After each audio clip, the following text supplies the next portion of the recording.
Hi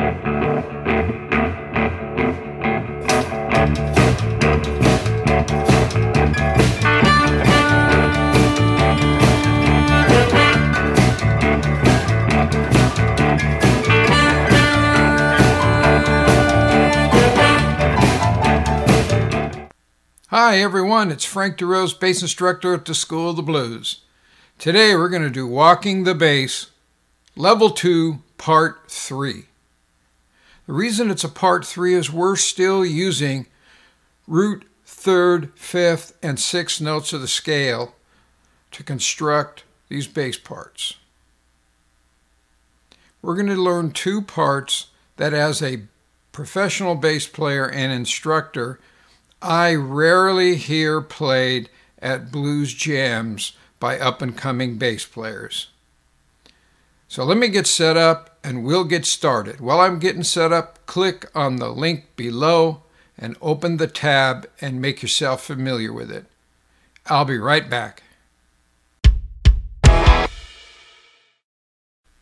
All right, let's get started.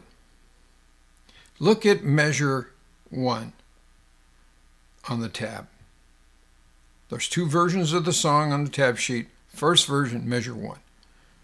We're going to play this arpeggio for the E chord. So remember, we're in the key of E. E is the 1. We're going to start here on the 7th fret with our little finger. That's the E note. And we're going to play root 6, 5, 3. So root E with our little finger. Then at the 4th fret, we're going to use our first finger. That's the C sharp. That's the 6th note of the scale.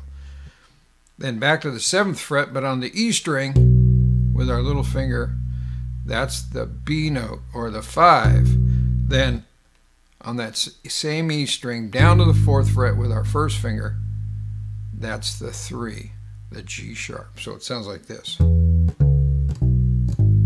So play it with me. We'll do it a couple times. 1, 2, 3, 4.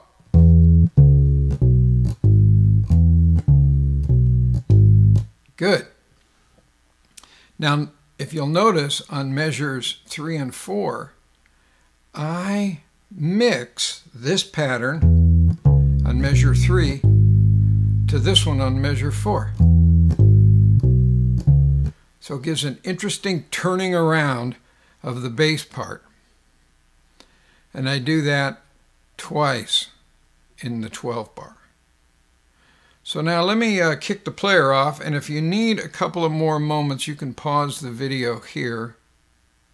You can work on the fingering and playing along on your own, and then restart the video. So let's carry on. As always, we're in E. From the 5, it's a quick change. The 5 and the 4 and the turnaround remain unchanged from the previous versions we've done, just as a point of reference. So here we go.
Good, everybody. That was good.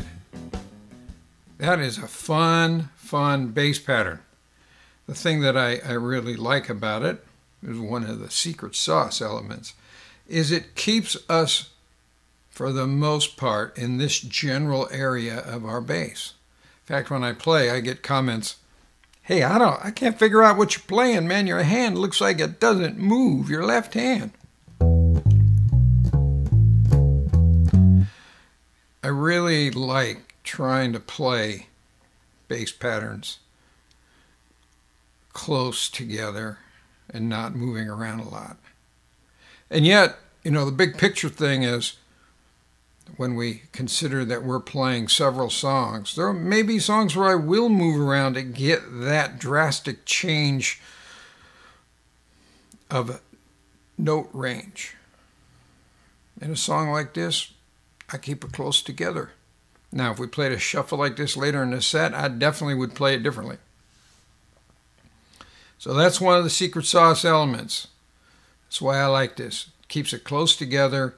Not only does it make the bass part sound interesting and mysterious to those that are watching, but it's so much easier to be relaxed with our left hand when we play without having to jump around and grip and re-grip. So that's the secret sauce. So let me get set up and we'll go on to the final arpeggio we're going to learn today. Let's learn the final version. Look at measure 1 of that second version on the tab chart. This is where we're going to learn the bass pattern root 6, 5, 6. We start with our little finger. Your little fingers are going to get a workout. It's going to become your go-to finger for the time you're finished. So we start with the little finger, then we go to the 4th fret of that A string with our first finger, to the 7th fret of the E string with our little finger, back to the first finger at the 4th fret of the A string, and we cycle again.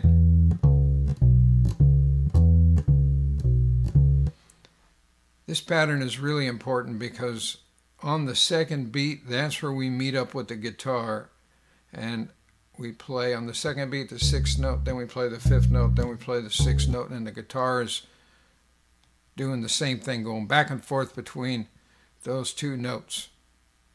When we use this bass pattern for this kind of old-timey shuffle sound, we reinforce the guitar part, and when the guitar stops the rhythm to play a solo, we continue that sound, so it gives the guitar player a great platform to solo against, and the audience loves it because in their head, they're really not missing anything. So add this bass part to your repertoire and don't be afraid to use it often when you play this kind of shuffle. So here we go. I'm going to kick it off. Let's play along here 2 times through, and we'll have some fun.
Yeah, that's got it. Great job. I hope you like that bass part as much as I do. And I hope that it becomes one of your go-to patterns for this kind of shuffle. So I'll collect my thoughts and be right back. That's a wrap. Walking the Bass, Level 2, Part 3. From the beginning of this series, Walking the Bass, we have covered quite a bit, giving you different things to think about and add to your repertoire, how we invert certain arpeggios. If you don't have the book, Blues Bass Play-Along Trax, you should get it and get the 15 tracks that are documented in that book. This is just the first track. And we've learned a lot just using this track. So remember, these are building blocks. We need to learn to store them in our mind. And when we're at rehearsal, that is a place to try to pull them out and see if we can use them within the concept of a song and construct a bass part. So I hope you enjoyed this video today. If you have any comments, and if you have any ideas about a video you'd like me to do to cover some subject matter, email me. I'd love to hear from you. If you can, please send a small donation to my PayPal for the making of these videos and the sharing of this information. Get my books. They're a wealth of information. So until I see you again, you guys are the groove machine. Keep on thumping that bass. Bye for now.